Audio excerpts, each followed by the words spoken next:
just got out of the theater after seeing Love Lies Bleeding.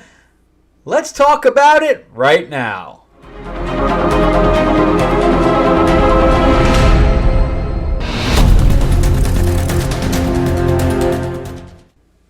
All right, welcome back to the channel, everyone. Thank you so much for spending time with me as I rant about movies and comics and television shows and board games and all kinds of pop culture.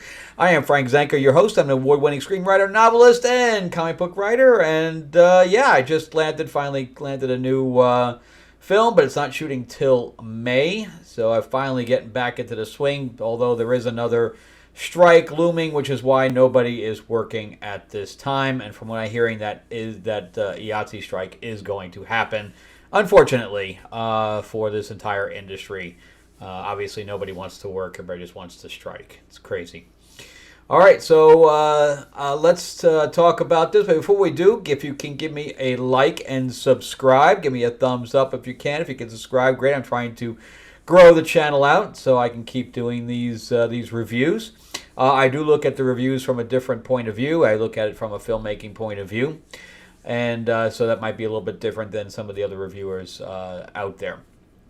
Also, if you're looking for anything that I've written, I do have a bunch of books and comics and graphic novels on Amazon. But also, if you're looking for anything, graphic novels that you can have signed, in the description below there is a link to Lords of LA, which is my vampire mob set in 1950s Hollywood. I am in late pledge right now. We were funded through Kickstarter, but I have a few more pages left to do. So if you want to jump in on that, the description below has the link. All right, so let's jump into Love Lies Bleeding. So this is, of course, coined as a LGBTQ film. Kristen Stewart has come out as, I think it's bisexual, etc.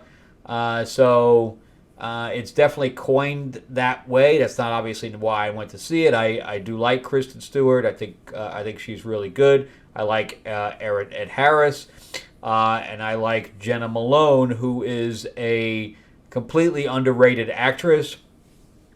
She was in Sucker Punch, which I'm probably one of the few people that do like Sucker Punch. She played a very, very teeny role in Rebel Moon.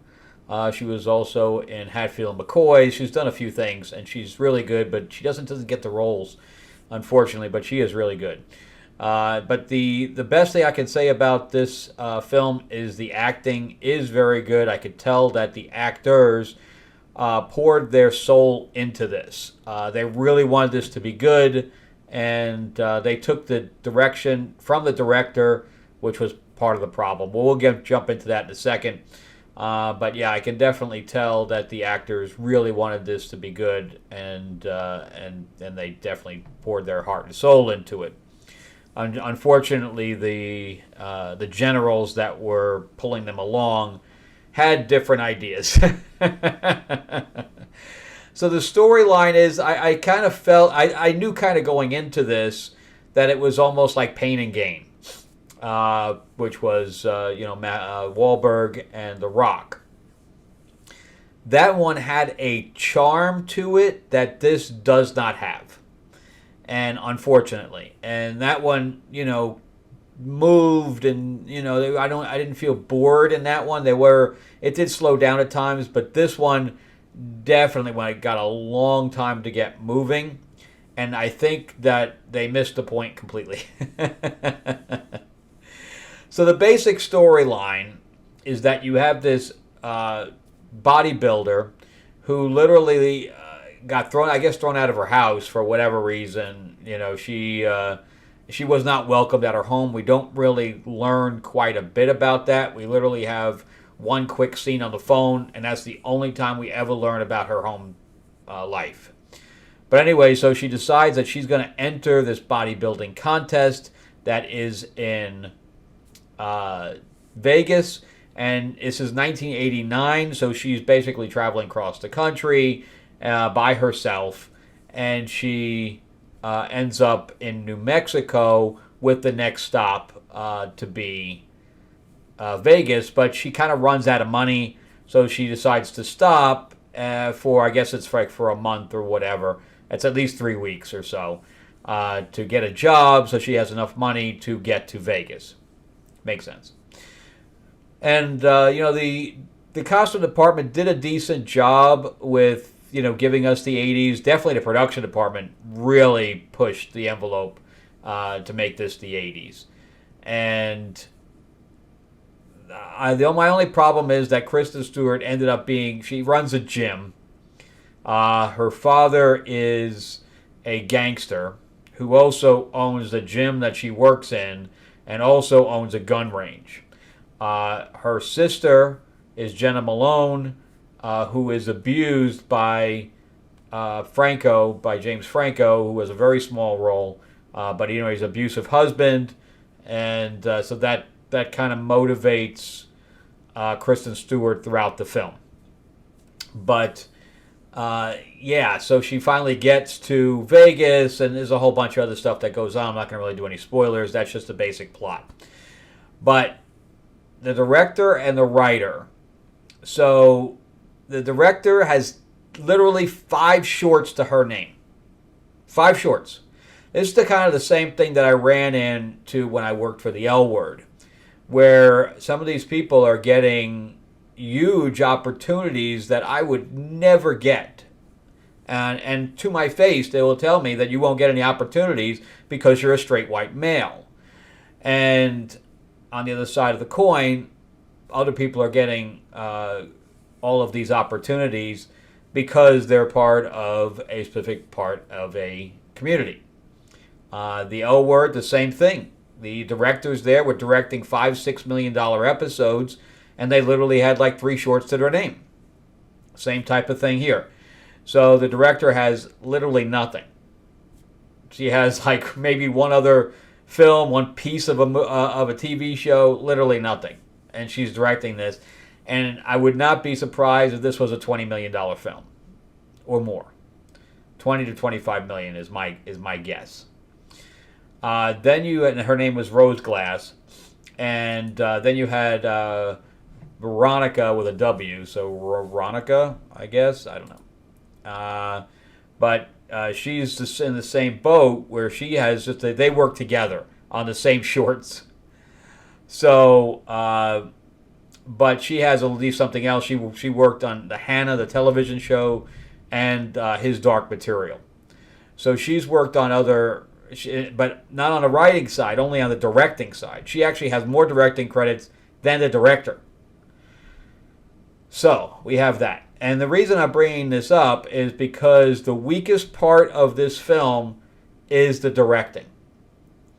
And the writing is not that great either because it literally drags. And then on the writing side, this is meant to be like a romantic movie, like we're supposed to see this kind of a Bonnie and Clyde type situation here where we have these 2 women that are, caught up in murder and mayhem and working together and being kind of, out of their depth in this type of thing. But we don't ever, they tell each other that they love each other, but we don't ever see it. And I don't know why this is, but a lot of times when we're depicting same-sex relationships, the only thing that we ever see is sex. That's it. We don't ever really see love. And that's the same thing here. They lean very heavily into the sex scenes to the point where it's just weird. Why are we seeing this? They had scenes in there, like she asks her, how she plays with herself. And then they do it. And it's like, why am I seeing this? This has nothing to do with it. I mean, I just watched, what's the Shogun? Where we see this developing relationship without sex completely between the 2 main characters. And the sex eventually comes, but we already know that they're looking at each other at a certain way. We see them,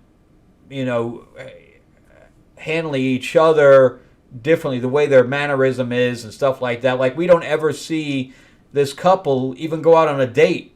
We see it with her family. We see them go out to dinner once, but that's it. It's very quick. We don't ever get to see them, walking along the beach. We don't see them, sticking up for one another. Where it's like all we hear is, I love you when they're in bed. That's it. And when it comes to the ending.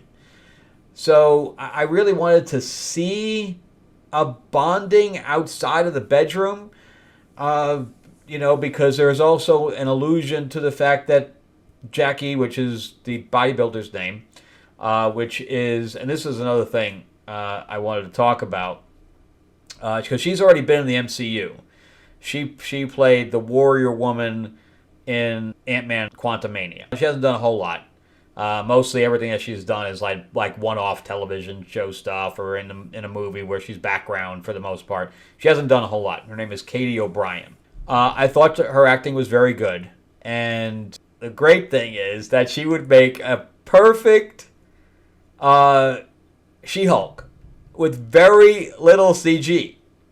Right? Her face is pretty when you make it up and stuff like that. I don't know how she'll look when she's green. She had the hair going on. She had the 80s hair, and when she pulls her hair back, like when in the behind the scenes stuff, she looks different. But with the hair and everything else, I think she'd make a great She-Hulk. The only thing that have to do is change her height. That's it. Otherwise, she's got it. In fact, they even see, this is the other things I'm talking about. The director goes in this direction where they just make things weird. There was no reason for the weird, but they just got weird. Like, I won't tell you, what the scenes are about or what leads into it, but I'm just going to tell you that there's a scene when she literally pukes up another person. And I know it's all in her head, but it's just like, why? Why is that there? When the realistic portion of it is equally as horrifying. And then we literally have a 50-foot woman. I don't, and yes, I know it's like a fantasy, and we have Hulk. She literally hulks out where she rips the clothes and everything like that. And then they go into the muscles at points, and with this extreme close-up, she has an extreme close-up of men working out with no shirts on, so it's like an extreme close-up of male nipples, and I'm just like, what's going on here? Why are we doing this? It doesn't move the story along at all. And there was other scenes, so it really just drags, and it has just weird stuff, and okay, if you want to use the 50-foot woman type of thing, and it's a fantasy, at least jump off the fantasy so we can see what really is going on. Really, one shot is all you needed if you really wanted to go in that direction. But it just took me out of the movie completely. It also has to do with steroids and stuff like that, because she's a bodybuilder and she's introduced to steroids. And my buddy was on steroids, and now later in life he lost both his legs. So I don't know if that was something they really wanted to put in there.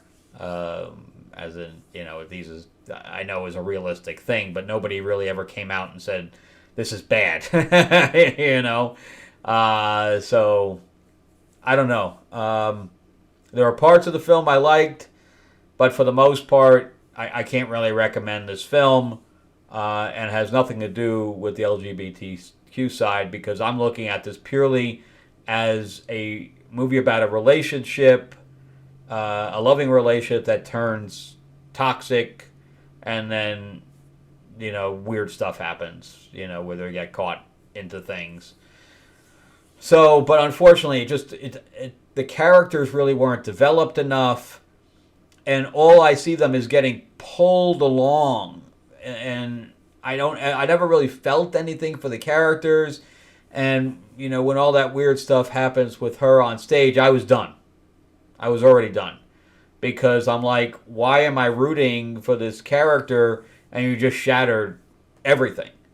So, it's like, why did she even go to the competition at all? And you'll know what I'm talking about once you see it. but and you might have the same opinions. But anyway, so the DP was okay.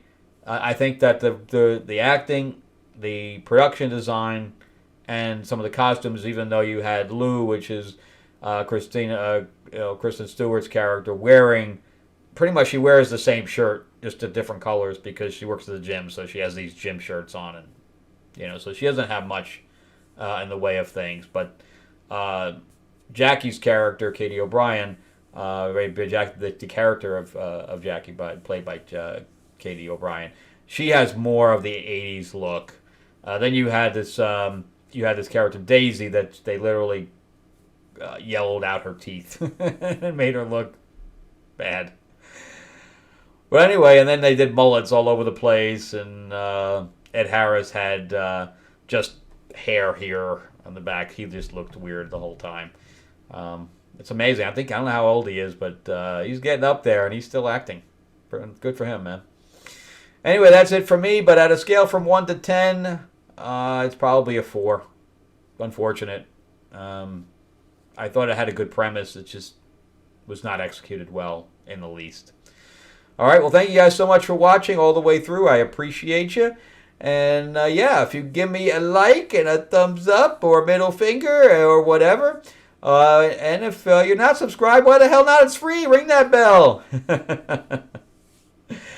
All right, and if you want to give something to my Lords of LA project, the description below has the link to the Fund My Comics, and it is a vampire mob set in 1950s Hollywood. It's got a guest appearance by Marilyn Monroe. It's definitely a more mature book. There's blood, sex, and fangs in it. And and if you guys are a fan of classic monsters, then Mark Spears and I are doing a classic monsters card game. It's a deck builder area control. I just did another playthrough today, and I actually won. I think I played pretty well. Of course, the other guy I was playing with had never played before. Another person had only played once. So, I don't know. Maybe there was a handicap on that side. Anyway, at the end, check out some of my other videos, and I will see you guys on the next one. Have a good one. All right, bye-bye.